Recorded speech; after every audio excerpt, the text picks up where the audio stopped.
Hey Gengar Gang, what is going on? My name is Ryan, this is the Analytic Gengar, and welcome to another video. In today's video, friends, I show you everything you need to know on safely packaging and shipping your Pokemon trading card booster boxes. Now, first things first, today's video is a TCG Toolkit video, which is a series on the channel where we go ahead and discuss a variety of different topics that are key and essential to Pokemon trading card collecting and the hobby overall. So make sure to check out that playlist for tons of other instructional, how-to, and tutorial-like videos that really kind of help you to better understand different components of the hobby. The second thing of note is that today's video specifically will feature a booster box and will feature a relatively non-standard size of cardboard box. However, bear in mind that the same principles apply not only for your booster boxes, but also for something like your individual PSA graded slabs, as well as collections of slabs, as well as really any combination of collectibles.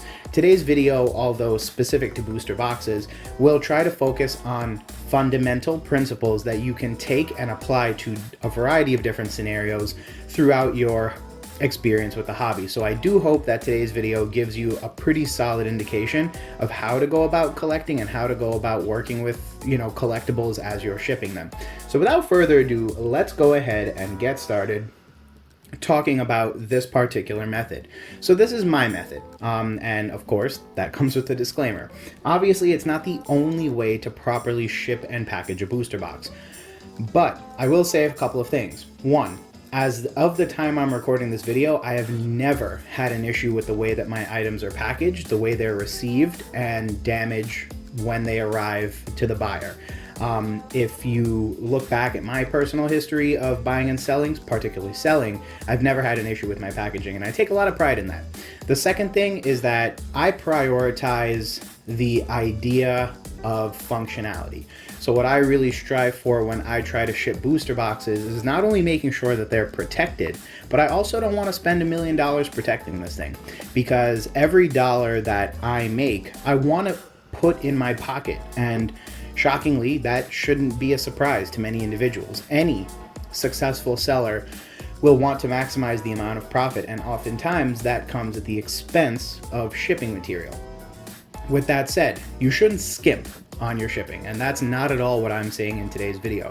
I'm going to show you how to properly ship your package so that you're prepared for 99% of all the different scenarios that could potentially play out.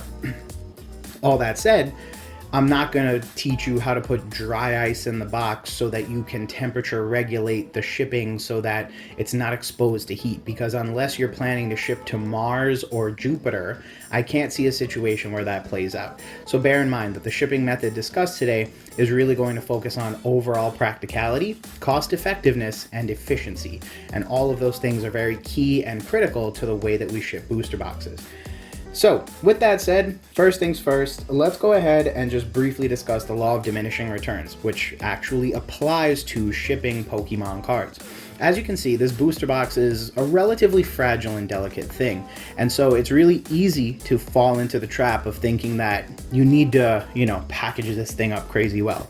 And I'll be real with you, there's a variety of ways that you can package and protect, including, of course, everyone's favorite, bubble wrap.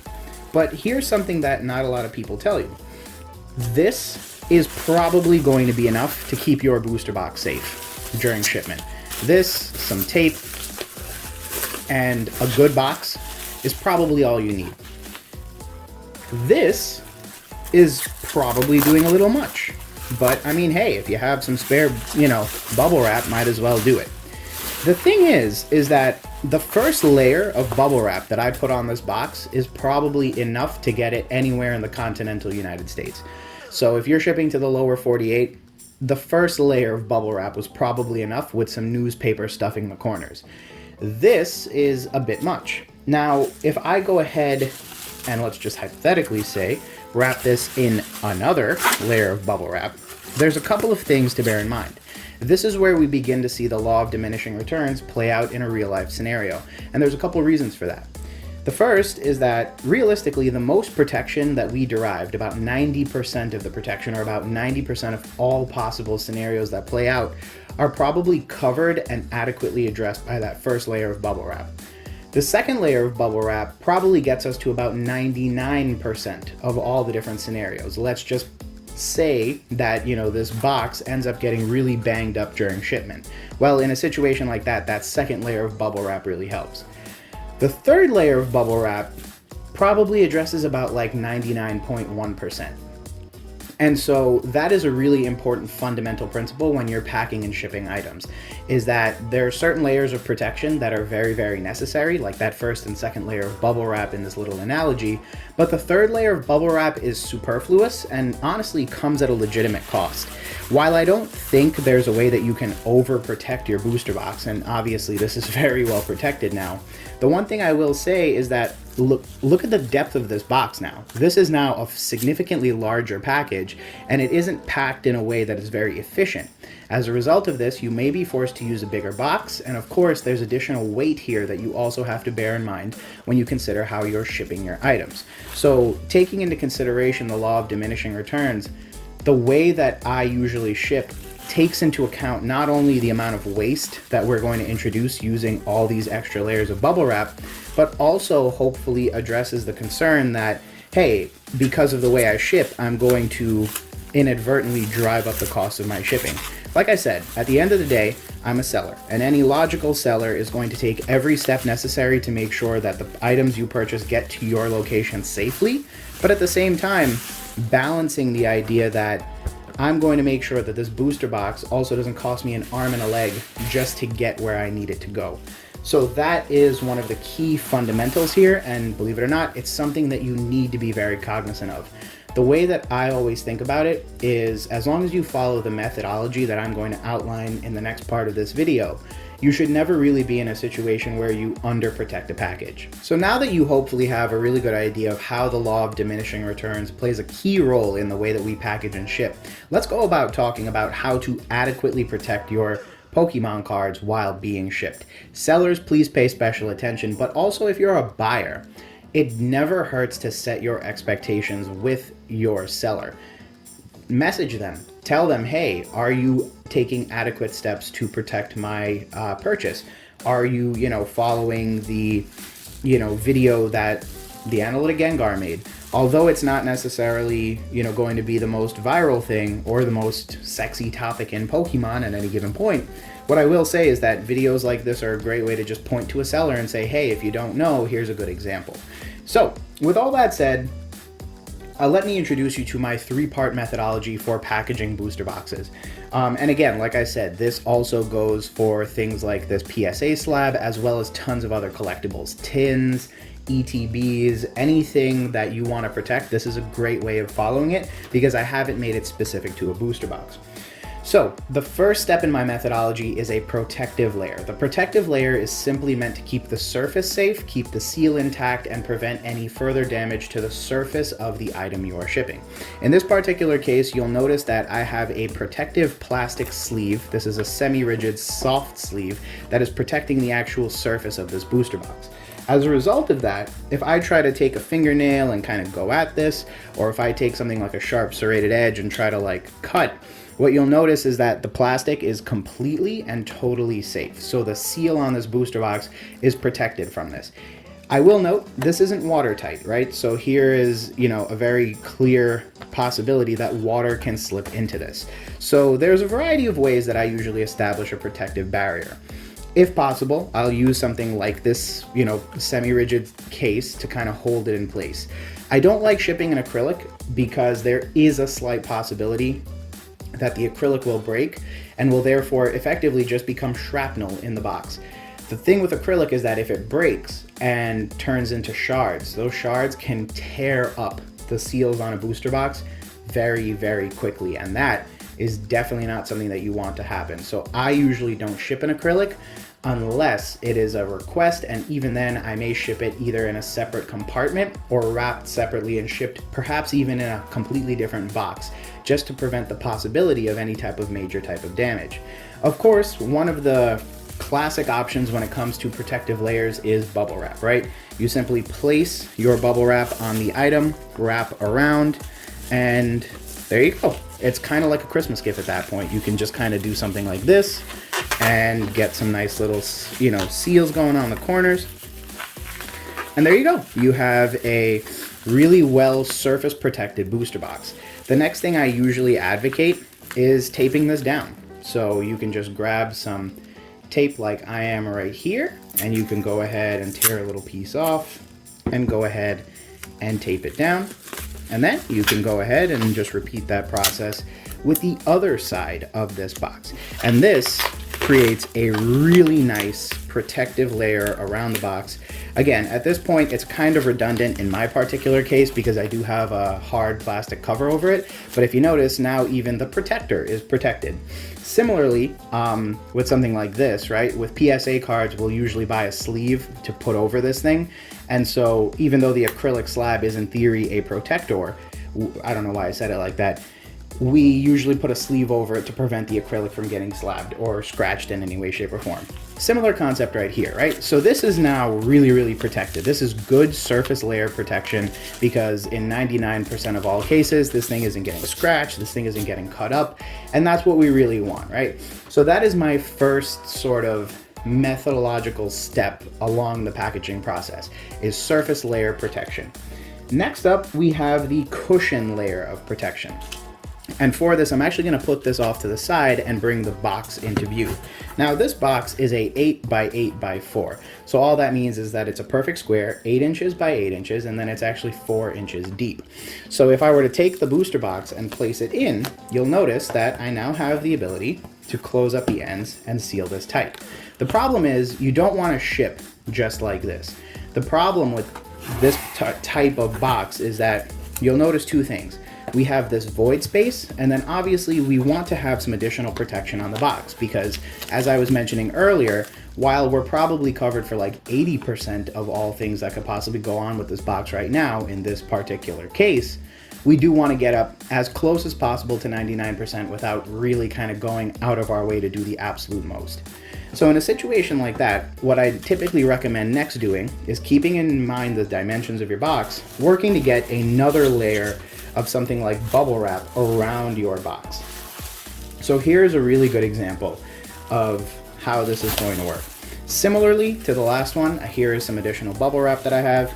I'm now just going to take it and literally repeat the process I did earlier. The only difference is that I may not be as neat because I kind of want to develop a pretty decent layer of protection around this. So as you can see, I'm gonna kind of roll it. And again, I am trying to be neat with the way this is. Not only do I believe that neat packaging is a great way to receive your package, I also think it helps become a key component of how you can ship and what you can ship. And that's also something to bear in mind. So as you can see here, this is really nicely kind of rolled. It kind of looks like a giant sushi roll. And if I wanted to, I could go ahead and tape it down. I have some tape on the edge of this thing anyway, so this is actually taped down.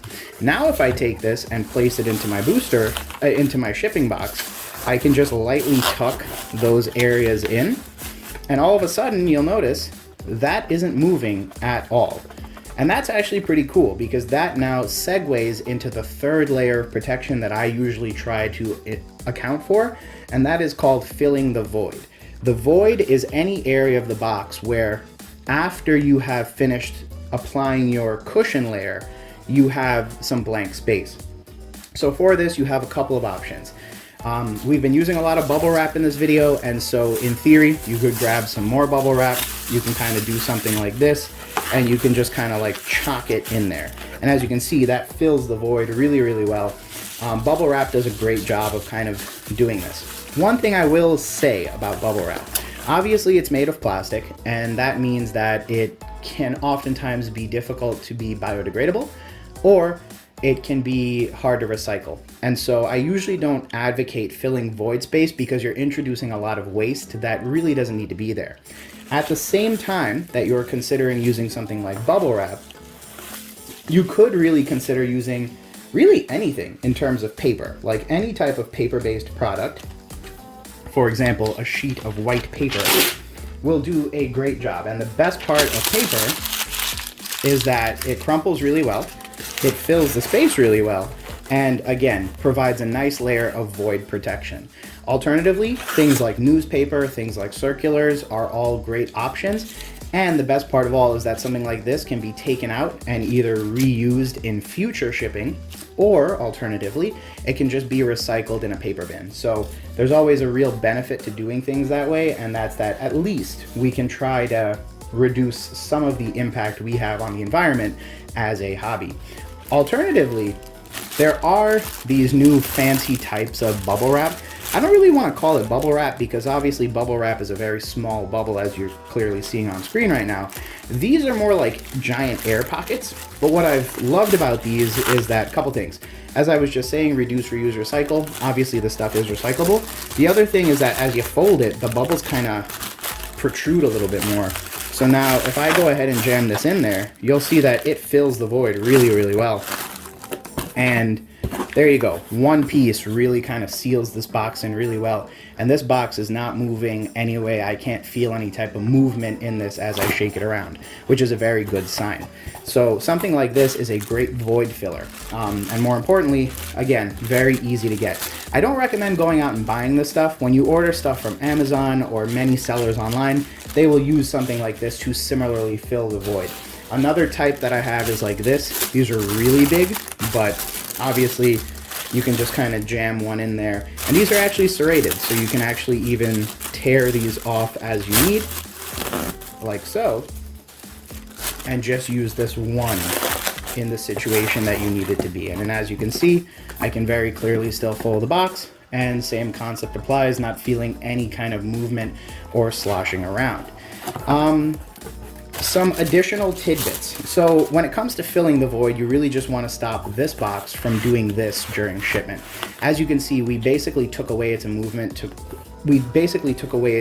to move this way along, I guess, whatever axis this is. But this is the axis we now need to restrict movement on.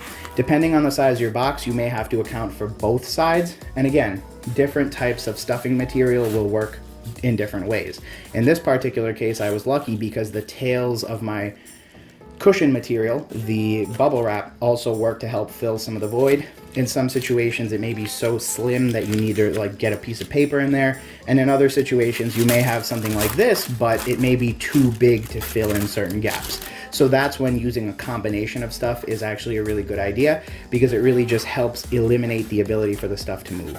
Long story short, you just don't want it to be sloshing around like this, because as it sloshes around, there's an increased ability for it to get damaged. So that is really why you want to fill these voids as best as you can, and really kind of just suspend the package directly in the middle with no ability to move left or right.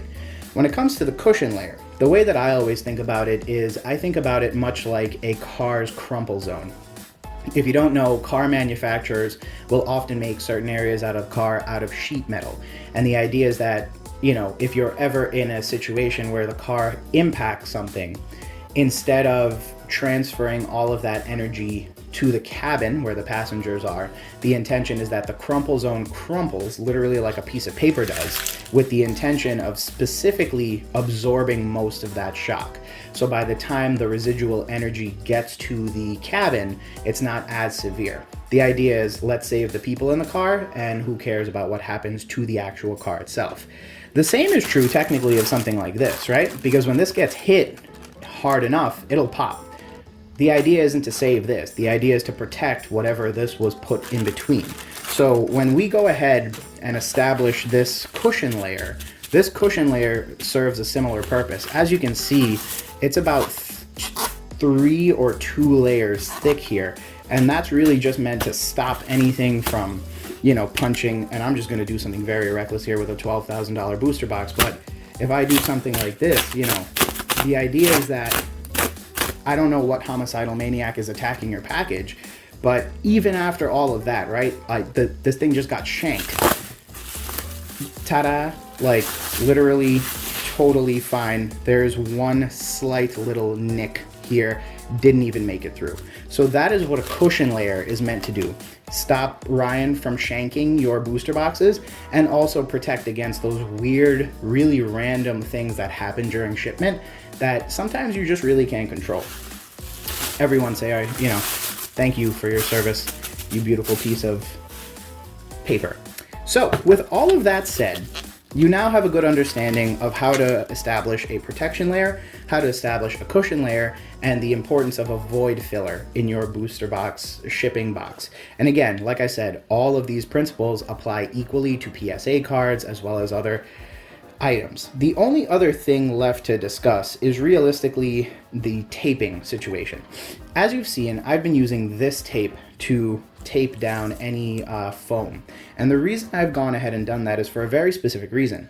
This is called masking tape. And for those fans of the channel for some time now, you know that I'm a big fan of this. Here's why.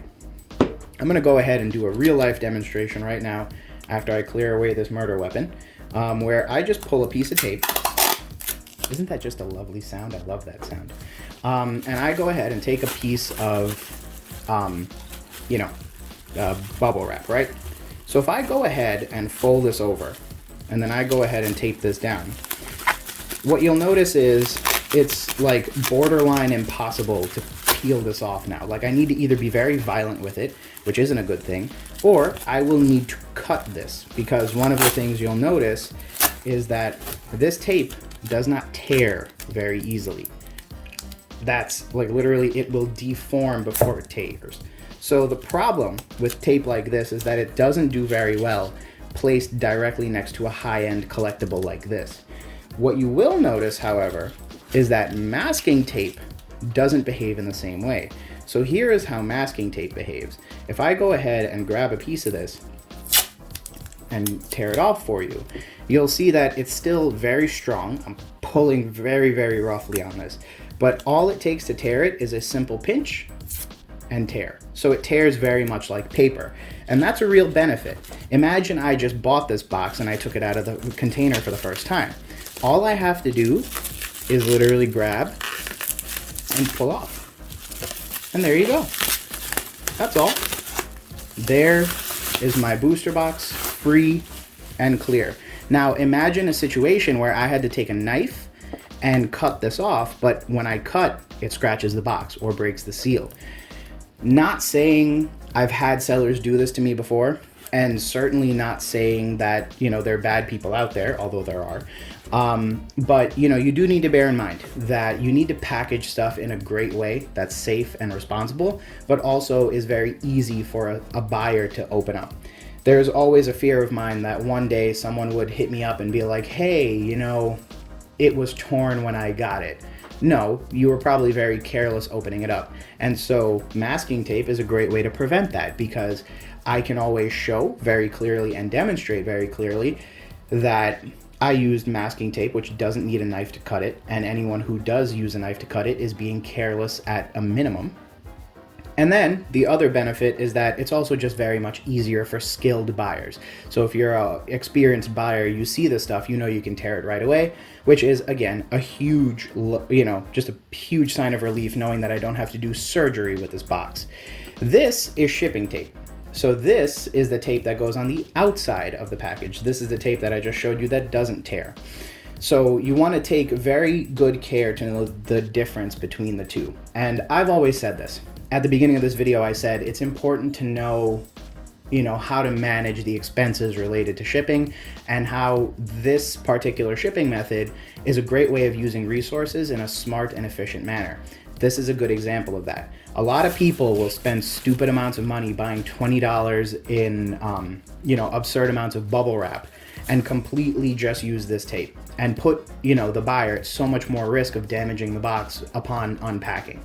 It's so much easier to buy an adequate amount of bubble wrap and then just buy $1 worth of masking tape. So this is one of those key fundamentals here, friends, is use the tools that are out there for the appropriate reasons that you should use them for. Speaking of which, shipping tape goes on the outside of the container. So I'm gonna show you guys how I usually go about doing this. As you can see, I've now effectively sealed the box up. What I usually go ahead and do is place one solid line of tape running down the side of the box where my finger is. I usually try to squeeze in and close this gap as much as I physically can. I will press down, pull across, and complete the tear. So this is now one complete string of tape that goes from this side all the way to about this side. This is just to hold the box in place, to prepare it for the actual taping that I will do. Now, I will not actually be taping this box because it's gonna take me too long, it's gonna use up valuable time on this video, and it's gonna be loud as all holy you know what. So instead, I'll demonstrate with my fingers the way that this should work. You should start right about here, tape across, all the way down the other side of the box, bring it around, up, across, and literally do that twice. So you're creating one consistent band of tape that runs across the entire length of the box twice. The reason we do this, one, is to make sure that the box is held firmly in place and that the tape is putting pressure downward on this box. And the second reason to do that is to make sure that it creates a very nice firm seal. And then I'll rotate the box by 90 degrees and repeat going the other way. So again, you want to start right about here, and you can see that this is a recycled box because it seems another seller basically did the same thing. But effectively start here, tape across, down, all the way across the bottom, up around the side, and repeat twice. So this is 8 by 8, which honestly isn't that big. This tape is honestly about 2 inches, I believe. Oh, sorry, it's 1.5 inches across, I think. No, it's 2 inches, sorry. So this is, this is basically like 1/4 of the length of the box. Personally, when I do medium rate boxes, I will do this kind of like crisscross pattern twice. So I'll do 2 lines. And then if it's a large rate box, I'll do it about 3 times. So effectively, I basically try to replicate basically a tic-tac-toe board, like once across here, once across here, once across here, once across here. That crisscross crosshatch pattern creates a very, very good stable foundation, and that package will not go anywhere. So I firmly recommend considering using that method. Again, just taping one line and then an overlapping line at a 90-degree angle, and then another line at a 90-degree angle, and then another line at a 90-degree angle. And that overlapping tape creates a really good sandwiching pressure to really hold this thing down like this, and also doesn't let this box break up during shipment, which is a good thing because even if this box gets damaged, there is a high probability that it will still arrive to its location in good shape. Some other things, at every step of this process, I really encourage you to document the entire process. Take photos. Once you've established your protective layer, take a photo. Clearly show the masking tape that you're using. Once you have your cushion layer, take a picture of that. Place it in the box. Take a picture of that. Fill the void. Take a picture of that. Doing all this shows and documents the pattern without having to go through the process of creating a video around it. Then, finally but not least, once this box is sealed up, the only other thing you need to do is place a shipping label. Shipping labels come in a variety of shapes and patterns, but for the most part, you can expect them to be pretty standard sized, about 4 by 6. And the two that are pretty much most common for most sellers are either going to be ones that you print on your computer and thermo printers. So thermo printers are neat because the shipping label is burnt onto that piece of paper. What's good about that is that it's waterproof. Because it's a burn and not ink, there's no likelihood that it's going to run. So most people peel the back of it, stick it on the box, and that is the end of that. If you're like me and maybe you either don't have one or you don't like using yours because it takes too much effort on occasion, you typically print on some regular computer paper. I would center it right on the middle, and then similar to the way we did the taping, you don't just want to tape the perimeter of your shipping label, you want to tape over the entire thing. Effectively, you're going to want to make sure that the entire surface of your shipping label is covered head to toe in plastic from the tape. The reason for that is so that it's waterproof. Some other random tidbits that I want to go over before this video ends. In addition to taking photos and using the appropriate types of tape, don't underestimate the ability of bubble wrap to do amazing things. So here's bubble wrap, right? And as you can see, if I grab one of these and just pop, you would think bubble wrap is incredibly easy to pop. But the problem is that we're really focusing a lot of the force on one individual bubble. The strength of bubble wrap, believe it or not, comes actually from its overall ability. So here is some more bubble wrap, right? Pop, right? So just so you guys believe me that it's real. The strength of bubble wrap isn't in any individual bubble. It's in an entire label's worth. So as you can see, I'm using this card to kind of disperse some pressure, and you can see how violently the camera is rocking as evidence to the fact that I'm really kind of pressing down on this thing, right? You didn't hear one bubble pop.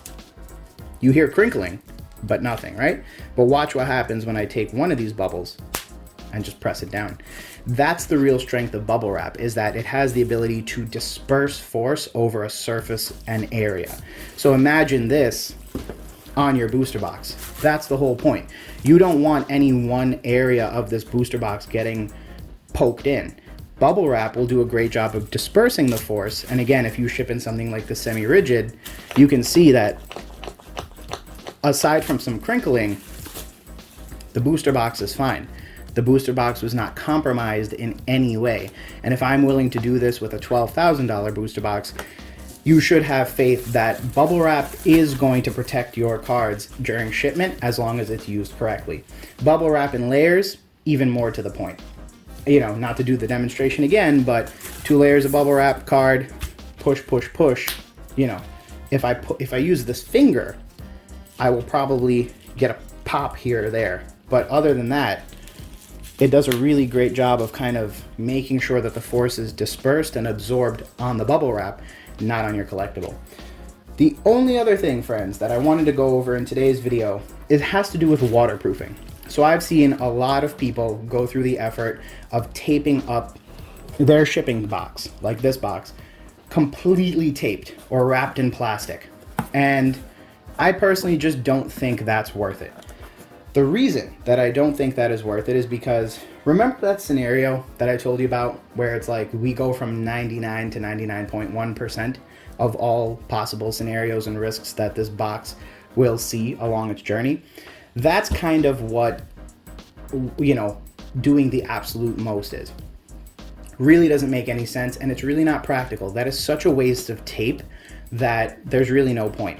I understand as a new seller, or perhaps even someone who doesn't sell frequently but is making a really healthy profit, that you might think that is worth the investment because you've made so much money that, you know, it instantly becomes worth it. But just hear me out when I say that not every decision, you know, should be driven by the fact that I made so much money that I should spend so much money.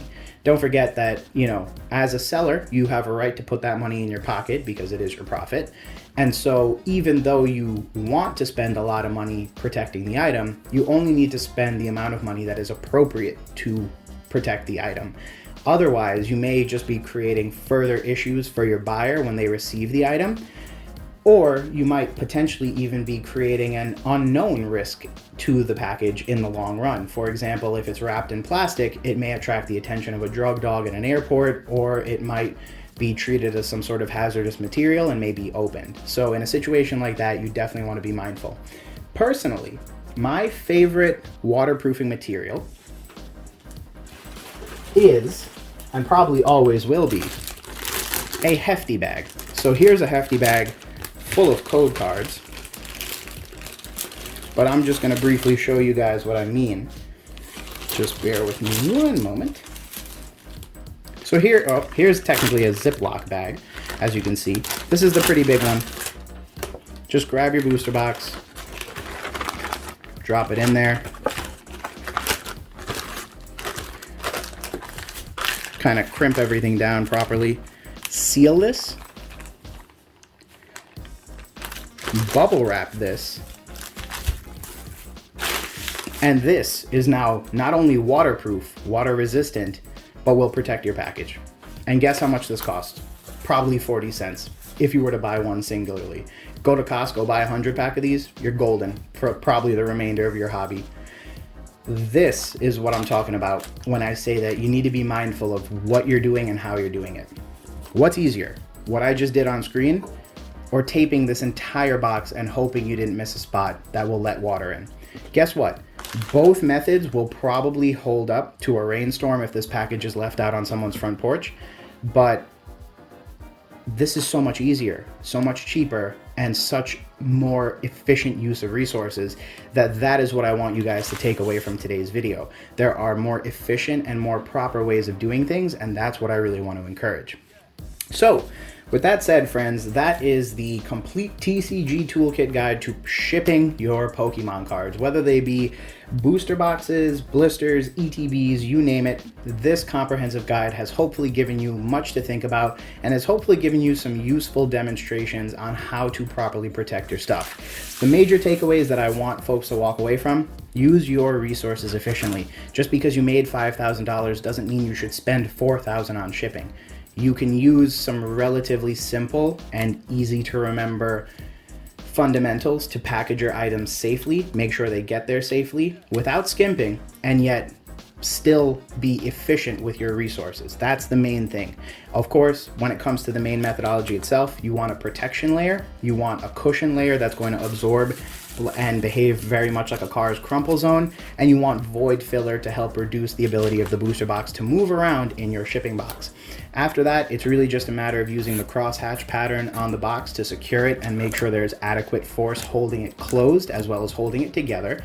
And finally but not least, applying your label and perhaps even sealing that with some tape to ensure that it is resistant to water damage if applicable. Of course, documentation across the entire process will always help you in the event that a buyer gives you any issues. And with all of that said, friends, thank you again for checking out another video. I hope you enjoyed and I hope you learned something today. And if you did, feel free to leave a like on the video. And if you're not already, feel free to join the Gengar Gang by hitting that big old subscribe button. As I always say, you could have been anywhere on the internet, but you chose to spend some time with me, and that means the world. But other than that, friends, leave any questions down below and we will talk soon. Peace.